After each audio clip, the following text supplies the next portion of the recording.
माता की जय, भारत माता की जय। वंदे वंदे मातरम। 8 नेवल ऑफिसर को रिहा करो, रिहा करो, रिहा करो। 56 इंच का सीना दिखाओ, सीना दिखाओ, सीना दिखाओ। विश्व गुरु का ताकत दिखाओ, ताकत दिखाओ, ताकत दिखाओ। मोदी जी कुछ तो बोलो, कुछ तो बोलो, कुछ तो बोलो। मोदी जी कुछ तो बोलो, कुछ तो बोलो, कुछ तो बोलो। मोदी जी कुछ तो करो, कुछ तो करो, कुछ तो करो। 8 नेवल ऑफिसर। कतार में जो 8 नेवल ऑफिसर जो है इसको मौत की सज़ा सुनाई गई है। भारत सरकार जो इंटरवेंशन चाहिए था उतना दिख नहीं रहा, आपको क्या लगता है? बहुत दुख है हमें कि हमारे 8 नेवल ऑफिसर्स जो वहाँ पर एक सबमरीन बनाने गए थे, एक करार के अंतर्गत गए थे, उनको आज वहाँ पर सज़ा सुनाई गई है और फांसी की सज़ा सुनाई गई है, उनको मौत की सज़ा सुनाई गई है।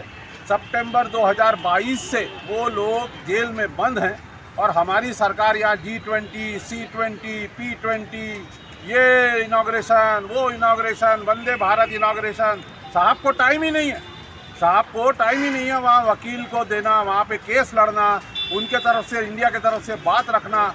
एक छोटी सी कंट्री है, क्या हमारे वहाँ पर इतने काउंसलर एक्सेस नहीं है कि वहाँ पर हमें अच्छा वकील दे करके उनके ऊपर में काम कर सके?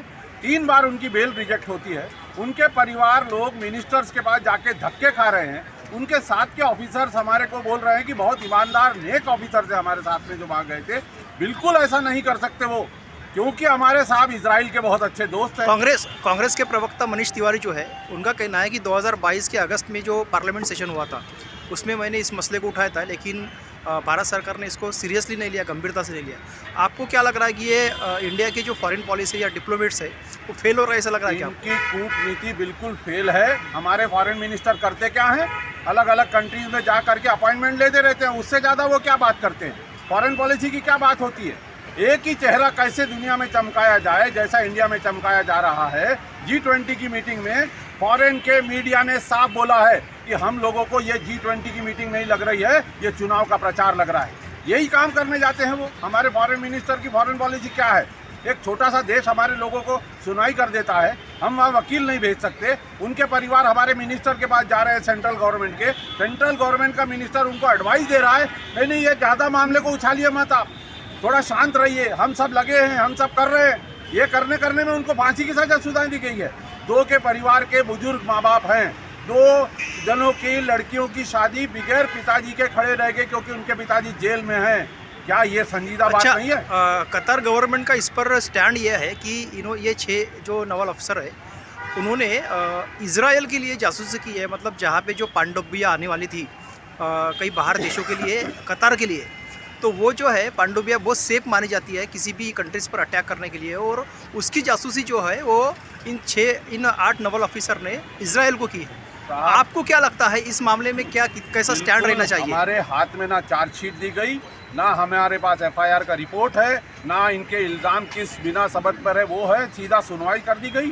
वो एक सबमरीन डिज़ाइन करने गए थे जिसको कोई भी रडार देख नहीं सकता, ऐसी सबमरीन डिज़ाइन करने गए थे, लेकिन वो कॉन्ट्रैक्ट रद्द हो चुका था। जब रद्द होने के बाद वो कंपनी ने वहाँ से बंद कर दी। 22 सितंबर 2022 से ये लोग जेल में हैं। तब से सरकार क्या सोई हुई है क्या? ये तो आज इल्ज़ाम लगा रहे इजराइल के नाम से हमारे ऊपर में, लेकिन ये तब से हमारी सरकार सोई हुई थी क्या? उसी दिन उनको सरकार ने क्यों नहीं एक्शन लिया और उठाया? इजराइल का एक आदमी पैलेस्टीनियन वाले अगर मार रहे हैं तो इजराइल उनके 10 आदमी मार रहा है वहाँ पर। हम नहीं चाहते इसके ऐसा करे, हमारा गांधीवादी देश है, लेकिन उनको वकील तो दिया जा सकता है। अच्छा, आपको ये लगता है कि जिस तरह से इजराइल, जिस तरह से पैलेस्तीन में जो 2 अमेरिकन मिलिट्री आर्मी के लोग जो थे उन्होंने अपने फॉरेन पॉलिसी के तहत रेस्क्यू किया, लेकिन भारत के 8 अफसर जो है रेस्क्यू करने नाकाम हुआ, आपको क्या लगता है कि ये फॉरेन पॉलिसी पूरी तरह से फेल है? और पूरे तरीके से फेल है। हमारे फॉरेन मिनिस्टर साहब का कोई काम नहीं है, जैसे दूसरे मिनिस्टर्स का कोई काम नहीं है। सेंट्रल गवर्नमेंट में ट्रेन को झंडा भी दिखाने मोदी जी जाते हैं, हमारे फॉरेन मिनिस्टर सिर्फ कंट्री से कंट्री इसलिए घूमते हैं कि वहाँ पर मोदी जी की अपॉइंटमेंट हो सके, बड़ा प्रोग्राम हो सके, बस। इससे ज़्यादा उनकी कोई ताकत नहीं है, बोलने की बात नहीं है, कुछ नहीं है। और ये फॉरेन पॉलिसी कितनी फेल है, अगर ये 8 इंसान लोगों को मौत के घाट उतार दिया गया हमारे यहाँ तो बहुत समय लग जाता है, 15-15, 20-20 साल के बाद में भी सुनवाई नहीं होती, और यहाँ पर तो 8 दिन के अंदर सुनवाई हो जाएगी। तो इसकी पूरी जिम्मेदारी ये सरकार की होगी, मोदी जी की होगी और फेल्ड फॉरेन पॉलिसी की।